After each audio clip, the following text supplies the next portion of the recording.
মুসলমান ঘরের ছেলে মেয়েরা, তরুণেরা, আল্লাহ পাক কোরআনে ঠিক এমনটাই বলেছে। কুলিন কুনতুম, আল্লাহ পাক কোরআনে ঠিক এমনটাই বলেছে। এ দুনিয়া মানুষের আগা আল্লাহ তোমার আমার জন্য দুটো কাজ দিয়েছে।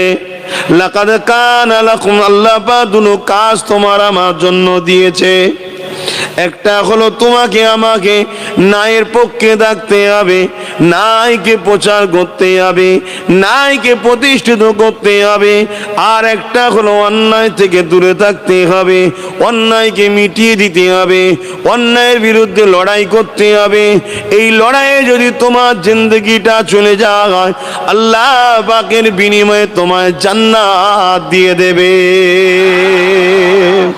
লড়াইয়ের তিনটে ধরন থাকে, হয় হাত দিয়ে, নাই মুখ দিয়ে, নাই ঘৃণা করে দূরে সরে যেয়ে তাকে দুর্বল করে দেওয়া।